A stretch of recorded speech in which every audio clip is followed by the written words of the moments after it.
Karl me perturbe. C'est uniquement en cas de crise de colère de votre part. C'est arrivé une fois.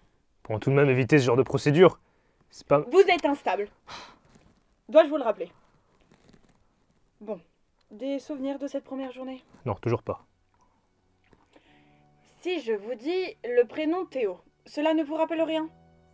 Théo... Ah si, je m'en souviens, ouais. Il m'avait bousculé en voulant rentrer dans le centre. Et il s'était confondu en excuses. Racontez-nous ce qui s'est passé précisément cette journée.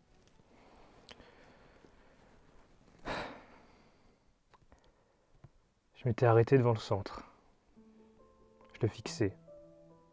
Vide. Je voulais pas y aller. Puis, j'avais entendu quelqu'un sortir d'une voiture, courant pour entrer à l'intérieur du centre.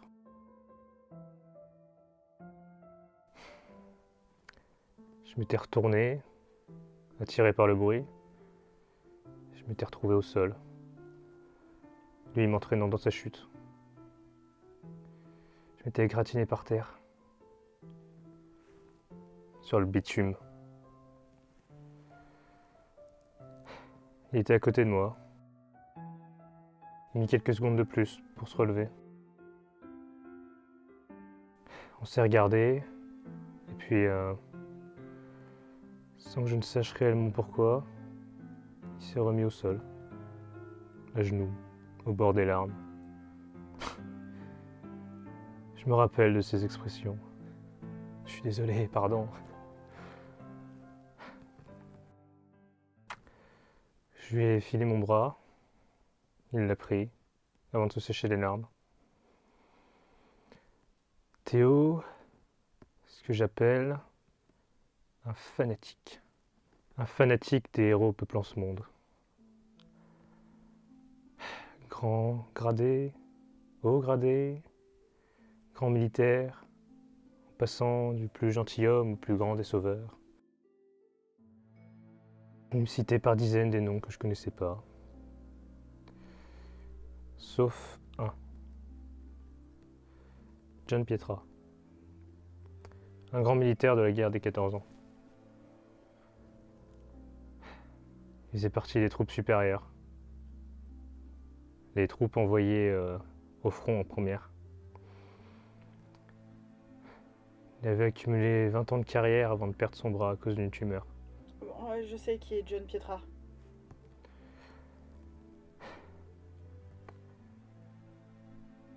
Théo portait une admiration sans faille à cette figure de l'honneur.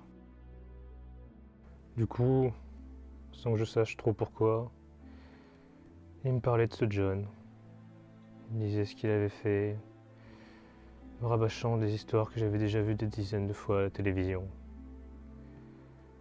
Et puis, quand il a appris que j'avais le même prénom que lui, il m'a pris en admiration. Pourtant, les gens portant ce nom ne sont pas si rares. Théo avait 22 ans. Il était musclé, il faisait plus de 2 mètres. Il avait les épaules larges, tout l'inverse de son caractère. Bah oui, malgré sa taille et sa corpulence impressionnante, il était timide. Il avait peur de tout ce qui pourrait lui faire du mal. C'est pour ça qu'il s'était excusé de cette manière plus tôt. Il ne me parlait pas beaucoup de lui. Pourtant, qu'est-ce qu'il parlait? Et alors que nous attendions depuis 2 heures sur le banc du centre,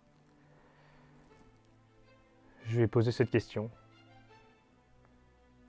Qu'est-ce qui t'a poussé à vouloir rejoindre l'armée? Et il m'a répondu avec un grand sourire sur le visage. Moi aussi, je veux être un héros. C'est un beau rêve. T'aurais préféré que je sois comme lui, non? Non, non, non. Sinon, notre rencontre aurait été impossible.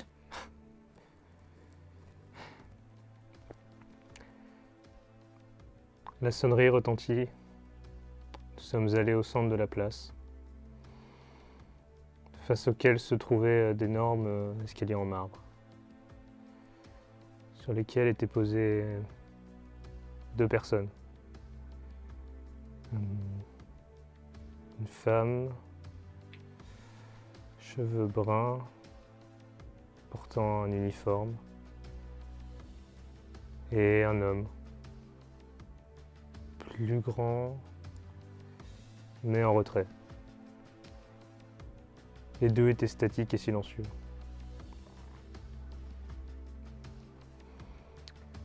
On pouvait voir les gens se ramener au fur et à mesure. Je pense que tout le monde était là pour la même raison. Très bien. Habituellement, vous faites pas tout pour que je parle un maximum. Vous devez vous ménager. Vous pouvez disposer.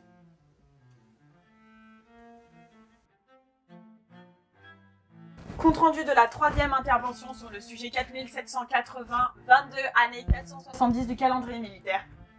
La présence des gardes ne semble pas trop le perturber, comparé à ce que je pensais au premier abord. Je recommande qu'il reste. Sa langue semble s'est déliée, mais il y a encore de l'exercice à faire. Il a, malgré tout, avoué qu'il était différent des autres. Et il a dit, je cite, être fanatique. En parlant de nos confrères morts au combat ou soutenant notre pays. Terminé. Compte rendu obtenu. Fin de procédure.